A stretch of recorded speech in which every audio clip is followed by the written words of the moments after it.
ഗോപു, നമ്മൾ റീസെൻ്റ്ലി വായിച്ചു തീർത്തൊരു ബുക്ക് അല്ലേ, മോഡേൺ മദർഹുഡ്. റിയലി എന്ത് നന്നായിട്ട് ആ ബുക്കിൽ മദർഹുഡിനെ പറ്റിയും മദേഴ്സിനെ പറ്റിയും ഒക്കെ എക്സ്പ്ലെയിൻ ചെയ്ത് തന്നിരിക്കുന്നത് അല്ലേ? അതെ. ശരിക്കും ഞാൻ ഓർക്കുക, പണ്ടൊക്കെ ഇല്ലേ മക്കൾ കുഞ്ഞുങ്ങളായിരുന്നപ്പം ഈ ബുക്ക് കിട്ടിയിരുന്നെങ്കിൽ എന്തൊരു ഭാഗ്യവതിയായിരുന്നു ഞാൻ. ബിക്കോസ് ഞാൻ നല്ല ടെൻഷനിൽ കൂടെ പോയിട്ടുണ്ടടാ. എന്താന്ന് പറഞ്ഞാൽ ഞങ്ങൾ അന്നത്തെ കാലത്ത് ഞാനും ഹസ്ബൻഡും കൂടെ ആകെ മൊത്തം അന്ന് നമുക്ക് ഈ യൂട്യൂബും അങ്ങനെയൊന്നും ഇല്ലല്ലോ. അപ്പം ഞങ്ങൾ രജിസ്റ്റർ ചെയ്തിരുന്ന ഒരു സൈറ്റാണ് ബേബി സെൻറ്റർ എന്ന് പറഞ്ഞിട്ട്. അപ്പം അവിടെ നിന്ന് നമുക്കിങ്ങനെ മെയിൽസ് വരും. അതുപോലെ വെബ് എം ഡി എന്ന് പറഞ്ഞിട്ട് വേറൊരു സൈറ്റും ഉണ്ടായിരുന്നു കേട്ടോ. അവിടെയും നമ്മൾ രജിസ്റ്റർ ചെയ്തിട്ടുണ്ട്. അപ്പോൾ എന്താണെന്ന് പറഞ്ഞാൽ ഓരോ വീക്കിൽ കുട്ടികൾക്കുള്ള ഡെവലപ്മെൻറ്റ്സ് അല്ലെങ്കിൽ മൈൽ സ്റ്റോൺസ് അങ്ങനെയൊക്കെ പറഞ്ഞ് നമുക്ക് മെയിൽ വരും. അപ്പോൾ ചിലപ്പോൾ അവരുടെ മെയിൽ വരുന്നത് എങ്ങനെയാണെന്ന് അറിയാം, hope your kid has reach this milestone എന്നൊക്കെ പറഞ്ഞിട്ടാണ് മെയിൽ വരുന്നത്. മിക്കവാറും മൈൽ സ്റ്റോൺസ് അച്ചീവ് ചെയ്യാറുണ്ട്, പക്ഷെ ചിലപ്പം തെറ്റിപ്പോവും. അപ്പോൾ എന്താണെന്ന് പറയുക, നമുക്ക് ടെൻഷനാണ്. ദൈവമേ, ഞാനിനി ന്യൂട്രീഷ്യസ് ഫുഡ് കൊടുക്കാഞ്ഞിട്ടാണോ, അതോ ഞാനിനിയും ഏതെങ്കിലും ഒരു സൈഡിൽ കൊച്ചിനെ ഡെവലപ്പ് ചെയ്യാൻ വേണ്ടി ഹെൽപ്പ് ചെയ്യാഞ്ഞിട്ടാണോ എന്നൊക്കെ പറഞ്ഞ് ഭയങ്കര സ്ട്രെസ്സാണ്. പക്ഷെ ഈ ബുക്ക് വായിക്കുമ്പോൾ ഇല്ലേ, എന്തിനാ വെറുതെ ഞാൻ ആ ടൈമിലൊക്കെ ഇങ്ങനെ സ്ട്രെസ് എടുത്തതെന്ന് എന്നോട് തന്നെ ഞാൻ ചോദിച്ചു പോവുക. എക്സാക്ട്ലി, ഞാനും ഇത് വായിച്ചപ്പോൾ ഇതന്നെയാണ് ആലോചിച്ചത്. ഈ ബുക്ക് മുമ്പ് ഉണ്ടായിരുന്നെങ്കിൽ നമുക്ക് മദർഹുഡ് കുറച്ചും കൂടി ഒരു ഹാപ്പിയർ ഫേസ് ആക്കി കണ്ടിന്യൂ ചെയ്യാൻ പറ്റിയിരുന്നു. ഈ ചെറിയ അൺവാണ്ടഡ് പ്രഷറാണ് നമ്മൾ അവിടെ അച്ചീവ് ചെയ്തോ ഇത് അച്ചീവ് ചെയ്തോ എന്ന് വേണ്ട. എക്സാക്ട്ലി കേട്ടോ, നിന്റെ അതേ ഫീലിംഗ് ആയിരുന്നു എനിക്കും. ഈ ബുക്കിൽ പിന്നെ വേറൊരു കാര്യം നമ്മൾ നോക്കിയിട്ടുള്ളത് എന്താണെന്നറിയോ, ഒരു പേരൻറ്റിങ്ങിൻ്റെ ടിപ്സ് ആൻഡ് ട്രിക്സോ അല്ലെങ്കിൽ ഈ ടെക്നീക്സ് ആണ് ഒരു പ്രോപ്പർ മദർഹുഡ് അല്ലെങ്കിൽ പേരൻറ്റിങ് എന്ന് പറഞ്ഞിട്ടേ അല്ല. ഇത് നമ്മളുടെ എവറി ഡേയിൽ വരുന്ന നമ്മളുടെ ഡിഫറെൻറ്റ് ഇമോഷൻസ് അല്ലെങ്കിൽ ഡിഫറെൻറ്റ് സ്റ്റേജസ്, ഇതൊക്കെ everything is like very normal, it's so human എന്നുള്ളൊരു ഇതിലല്ല ഈ ബുക്കിൽ എഴുതിയിരിക്കുന്നത്. എക്സാക്ട്ലി, ഇതെനിക്ക് ഏറ്റവും ഇഷ്ടപ്പെട്ട ഒരു ഇൻട്രസ്റ്റിംഗ് ഫാക്റ്റായി തോന്നിയതാണ് അറിയാം. നമ്മൾ വായിച്ച ഈ ബുക്ക് എങ്ങനെ പബ്ലിഷ് ചെയ്യാൻ കാരണം എന്നുള്ള പോയിന്റ് അല്ലേ, എത്ര രസമായിട്ടാണ് എഴുതിയിരിക്കുന്നത്. ഈ ലേഡി, നമ്മുടെ റൈലി, ഈ ലേഡി ആക്ച്വലി ഒരു മൾട്ടിമീഡിയ ആർട്ടിസ്റ്റുമാണ്, കൂടാതെ ഒരു എലിമെൻ്ററി സ്കൂൾ ടീച്ചറും കൂടിയായിരുന്നു. ആ രണ്ട് കഴിവാണ് അവർ മിക്സ് ചെയ്ത് ഈ ബുക്കിലേക്ക് വന്നിരിക്കുന്നത്. ഇതിൻ്റെ ഏറ്റവും ഇഷ്ടപ്പെട്ട എനിക്ക് ഭാഗം എന്താണെന്ന് വെച്ചാൽ, ഇതൊന്നും അറിയാതെ അവർ കുറേ ഇമോഷൻസിൻ്റെ പിക്ചേഴ്സ് എടുത്തു. ഓൾമോസ്റ്റ് 100 പിക്ചേഴ്സ് എടുത്തു, ഒരു കെയർ ടേക്കറും കുട്ടിയുമായിട്ടുള്ള ബോണ്ടിങ്. ഇത് അവർ ഇൻസ്റ്റഗ്രാം പേജിൽ അല്ലേ വെറുതെ ഇങ്ങനെ പബ്ലിഷ് ചെയ്തു. അത് കണ്ട് കുറേ യങ് മദേഴ്സ്, നാനീസ് ഇവരൊക്കെ റെസനേറ്റ് ചെയ്തപ്പോഴാണ് ഈ ബുക്ക് എഴുതാമെന്ന് വിചാരിച്ചത്. അപ്പോൾ ആലോചിച്ച് നോക്കൂ, എത്ര ആൾക്കാർ ഈ നമ്മുടെ ഇപ്പോൾ പറഞ്ഞ ഈ തോട്ട് പ്രോസസ്സ് ഷെയർ ചെയ്യുന്നുണ്ടെന്ന്. വളരെ ട്രൂ കേട്ടോ. ഇത് ഭയങ്കര സ്ട്രെസ്ഫുള്ളുമാണ്. ആക്ച്വലി ഈ ബുക്കിൽ കുറേ നല്ല നല്ല നല്ല ടേക്ക് അവേസ് ഉണ്ട്.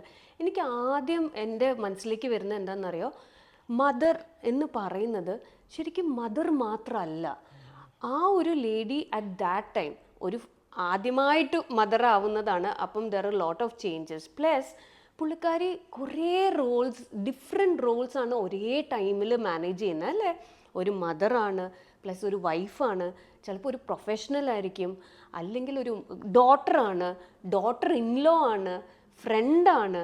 അപ്പം സോ മെനി റെസ്പോൺസിബിലിറ്റീസ് ഒരേ സമയം ചെയ്യുമ്പം നമ്മളൊക്കെ മനുഷ്യന്മാരല്ലേ, നമുക്ക് ആർക്കെങ്കിലും ഭയങ്കര പെർഫെക്റ്റ് ആയിട്ട് ഇതെന്ന് പറഞ്ഞ് ചെയ്യാൻ പറ്റുമോ? ഇല്ല. ഇത് നമ്മളെ റിമൈൻഡ് ചെയ്യുന്നതോട് കൂടി അവരൊരു കാര്യം നമുക്ക് പറഞ്ഞിരുന്നുണ്ട്, മദർഹുഡ് പറഞ്ഞ ഒരു പെർഫെക്റ്റ് മദർ ആവലല്ല. കറക്റ്റ് അല്ലേ? സിമ്പിളായിട്ട് ഓരോ ഇമോഷനെ എൻജോയ് ചെയ്തുകൊണ്ടിരിക്കുന്ന ഒരു happy mother is better than A perfect mother. Very true, very true. അപ്പോഴേ ഈ റോൾസ് പല റോൾസ് ചെയ്യുമ്പം അതിനൊക്കെ നമുക്ക് ഒരു ഹാപ്പിനെസ് വേണ്ടേ അല്ലേ? അത് എന്തിനാ നമ്മൾ ഈ മദേഴ്സിനെ പഴയ കാര്യങ്ങളൊക്കെ വെച്ചിട്ട്, പഴയ കുറച്ച് റൂൾസ് ഒക്കെ വെച്ചിട്ട് ജഡ്ജ് ചെയ്യാൻ നിൽക്കുന്നത്? അതിൻ്റെ ആവശ്യമേ ഇല്ല. അവരെ അവരുടെ വഴിക്ക് വിടുക. She will be the best അല്ലേ? അതേപോലെ ഇത് പറഞ്ഞപ്പം നമുക്ക് എന്താ അറിയോ, ഒരു ഇൻവിസിബിൾ ലോഡ് ഉണ്ട് നമ്മളെ ഒരു മദർ ആവുന്ന ഉടനെ കിട്ടുന്നത്. കുറേ കാര്യങ്ങൾ നമ്മൾ റിമെമ്പർ ചെയ്യണം, അതിങ്ങനെ ശ്രദ്ധിക്കണം, ചെയ്യണം എന്ന്. ഈ കാര്യങ്ങൾ പലപ്പോഴും ആൾക്കാർക്ക് അറിയുന്നേ ഇല്ല. ആൾക്കാർ ഇഗ്നോർ ചെയ്യുന്ന ഒരു പ്രഷറാണ് ആക്ച്വലി. അത് ഒരുപാട് മനുഷ്യനെ എക്സോസ്റ്റ് ചെയ്യിപ്പിക്കുന്നുണ്ട്. അങ്ങനത്തെ കാര്യങ്ങളിൽ നിന്ന് നമ്മൾ കുറച്ച് റിലീഫ് കിട്ടും ഈ ബുക്ക് കൂടി വായിക്കുമ്പോൾ. അതും എനിക്ക് ഭയങ്കര ഇഷ്ടപ്പെട്ടൊരു കാര്യമായിരുന്നു കേട്ടോ. അതെ.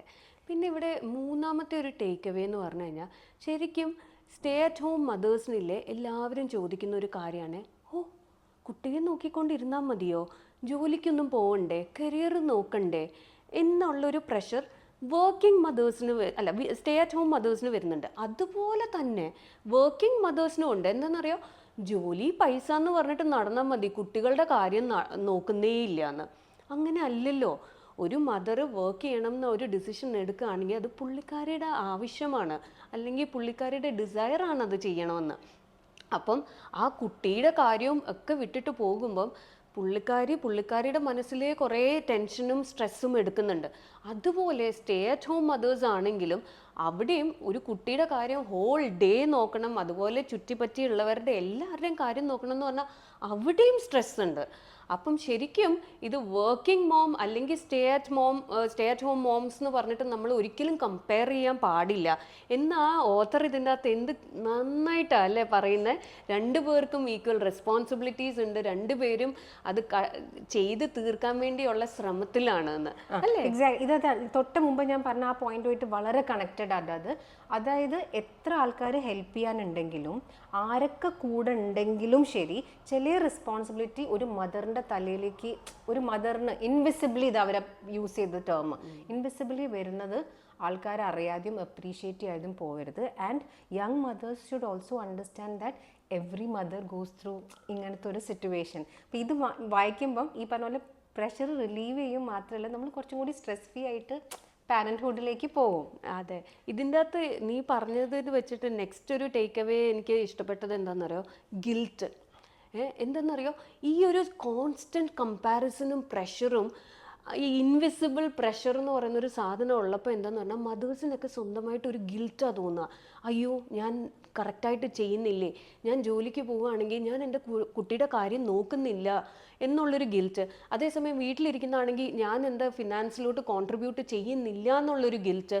അപ്പം എല്ലാം ഈ ഗിൽറ്റ് വരുമ്പോൾ ഇതിൻ്റെ അകത്ത് ആ ഓത്തർ നന്നായിട്ടാണ് പറഞ്ഞിരിക്കുന്നത് ദാറ്റ് മദേഴ്സ് ഗിൽറ്റ് അല്ല തോന്നേണ്ടത്, പക്ഷേ you are really wonderful and you are doing so many things at the same time എന്നാണ് നമ്മൾ വിചാരിക്കേണ്ടതെന്ന് ഓത്തർ നന്നായി പറയുന്നുണ്ട് അല്ലേ. എക്സാക്ട്ലി. ആ ഗിൽറ്റ് ഫ്രീ ആക്കുന്നതോടുകൂടി ഇപ്പം നമ്മൾ കുറച്ച് സെൽഫ് കെയറിലേക്കും കൂടി പോകണമെന്ന് പറയുന്നുണ്ട്.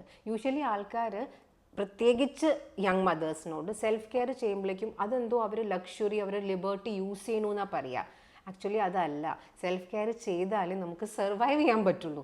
കുറച്ചും കൂടി ഹാപ്പി ആയിട്ട് മുമ്പോട്ട് നമ്മളെ പുഷ് ചെയ്യണമെങ്കിൽ self care is very important. അതായത് self care is equal to survival ആണ്. It is not luxury for a young mother എന്നും ബ്യൂട്ടിഫുള്ളി അവർ പറഞ്ഞു തന്നിട്ടുണ്ട്. അതെ, നമ്മൾ നമ്മുടെ പോഡ്കാസ്റ്റിൽ എപ്പോഴും പറയുന്ന ഒരു മീ ടൈം, അതുപോലെ ഒരു മദറൊക്കെ ആകുമ്പം ഫസ്റ്റായിട്ടൊരു മദർ ആകുമ്പോഴത്തേക്കിനും ഡെഫിനറ്റ്ലി സ്വന്തമായിട്ടുള്ളൊരു ടൈം അത് കണ്ടുപിടിക്കണം എന്നുള്ളത് വളരെ ഇമ്പോർട്ടൻ്റ് ആണ്. ബിക്കോസ് ആ ഒരു എനർജി ഉണ്ടെങ്കിൽ പിന്നെയും ഫ്രണ്ടിലേക്ക് പോകാനുള്ള ഒരു എന്താ പറയുക, ഒരു എനർജി മോട്ടിവേഷനും ഒക്കെ ഉള്ളിൽ നിന്ന് വരുള്ളൂ അല്ലേ.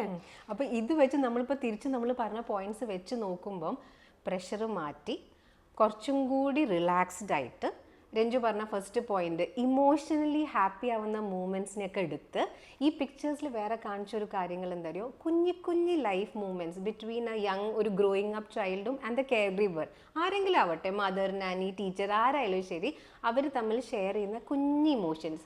എക്സാമ്പിൾസ് ആയിട്ട് അവർ പറഞ്ഞിടാം, എന്താണ് കരയുമ്പോൾ കണ്ണ് തുടച്ച് കൊടുക്കുന്ന, പീക്കാബൂ കളിക്കുമ്പോഴുള്ള ഇമോഷൻ, ഇനി ഷൂലേസ് പുറത്തേക്ക് ഇറങ്ങുമ്പോൾ കുട്ടികളുടെ ഷൂലേസ് കിട്ടുന്ന ഇങ്ങനത്തെ കാര്യങ്ങൾ നമ്മൾ ഒക്കെ എൻജോയ് ചെയ്യാൻ വിട്ടു പോണതൊക്കെ ഒരു നല്ല ഹംബിൾ റിമൈൻഡർ ആണ് ആക്ച്വലി ഈ ബുക്ക് വായിക്കുമ്പോൾ. അതെ, പിന്നെ ഇതിൽ ഓത്തർ പറയുന്ന വേറൊരു കാര്യവും പറയുന്നത് മദേഴ്സ് എന്ന് പറഞ്ഞു കഴിഞ്ഞാൽ സൂപ്പർ വുമൺ അല്ല, ഓണസ്റ്റായിട്ട് സ്വന്തം എന്ന് പറഞ്ഞാൽ സ്വന്തമായിട്ട് ചെയ്യാൻ പറ്റുന്ന കാര്യങ്ങൾ ചെയ്യുന്ന രീതിയിൽ ചെയ്യുക. അല്ലാതെ ചിലപ്പോൾ നമുക്ക് ദേഷ്യം വരാം, നമുക്ക് ഫ്രസ്ട്രേഷൻ വരാം, ഇതെല്ലാം വളരെ സ്വാഭാവികമാണ്.